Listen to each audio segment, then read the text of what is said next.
Passport to Pimlico is a 1949 British comedy film made by Ealing Studios and starring Stanley Holloway, Margaret, Rutherford and Hermione Baddeley. It was directed by Henry Cornelius. The script was written by T.E.B. Clarke and demonstrated his usual logical development of absurd ideas. Some scenes in which the residents are refused passage out of the district into London by the authorities, and rely on supplies thrown over the dividing wall by well-wishers, were very topical because the film was made during the Berlin blockade. The film was inspired by a true incident during the Second World War, when the maternity ward of Ottawa's Civic Hospital was temporarily declared extraterritorial by the Canadian government so that, when Princess Margaret of the Netherlands was born there, she would not lose her right to the throne. The film was screened at the 1949 Cannes Film Festival, but not entered into the competition. Plot: when some local children roll a tractor tire down a hole, it sets off an unexploded bomb left over from the Second World War in Miramont Gardens in the Pimlico district of London. The explosion reveals a buried cellar containing artwork, coins,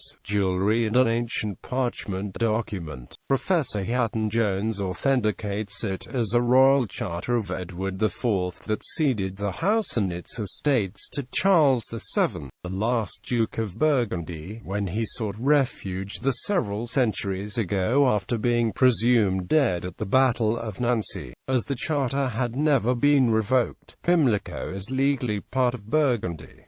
Local policeman P.C. Spiller is shocked to realize, "Blimey, I'm a foreigner." The British government has no legal jurisdiction and requires the Burgundians to form a representative committee according to the laws of the long-defunct dukedom before negotiating with them. Ancient Burgundian law requires that the Duke himself appoint a council. Without one, all seems lost, until a young man from Dijon steps forward and proves that he is the heir to the dukedom. He duly forms a governing body. One of its members is the shrewd shopkeeper Arthur Pemberton, designated Burgundy's prime minister. Very quickly, Burgundy realizes that it is not subject to post-war rationing and other bureaucratic restrictions, and the district is quickly flooded with entrepreneurs, crooks, and eager shoppers. An noisy free-for-all ensues, which Spiller, the chief constable of Burgundy, finds himself unable to handle. Then the British authorities close the order with barbed wire. Having left the United Kingdom without the passports, the bargain hunters have trouble returning home, as one policeman replies to an indignant woman, "Don't blame me, madam, if you choose to go abroad to do your shopping."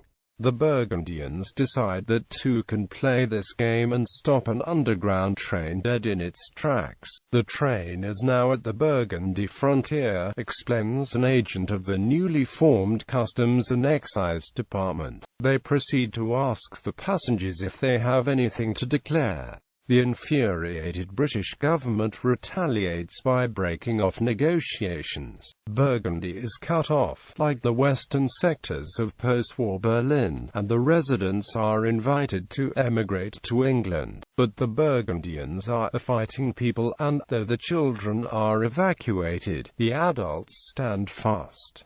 As Mrs. Pemberton puts it, "We've always been English and we'll always be English, and it's precisely because we are English that we're sticking up for our right to be Burgundians."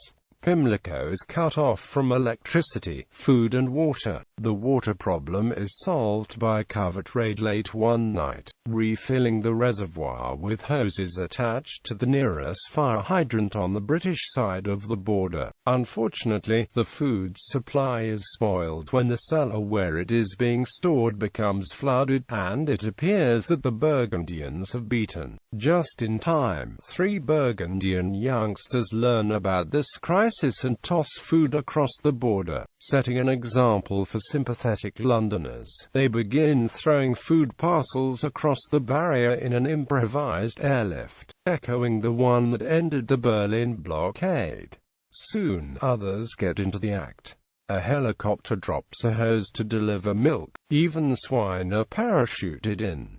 Meanwhile, the government comes under public pressure to resolve the problem. It becomes clear to the bumbling British diplomats assigned to find a solution, Gregg and Straker, that defeating the Burgundians would be no easy task, so they negotiate. The sticking point turns out to be the disposition of the unearthed treasure. At last, the local bank manager turned Burgundian Chancellor of the Exchequer hits upon a novel solution, a Burgundian loan to Britain. With negotiations successfully concluded, an outdoor banquet is prepared to welcome Burgundy back into the fold. Just as Big Ben strikes the hour of reunification, the Burgundians realize they truly are back in England when a torrential downpour sends the temperature plummeting and everyone scurrying for cover. Cast. Location. The outdoor scenes were actually shot about a mile away in Lambeth and not in Pimlico. A set was built on a large Second World War bomb site just south of the Lambeth Road at the junction of Hercules Road. This has now been built on by 1960s municipal flats. However, the buildings on the junction of Hercules Road and Lambeth Road can still be recognized from the film, as can the railway bridge going over Lambeth Road, particularly from the scenes where food is thrown to the Burgundians.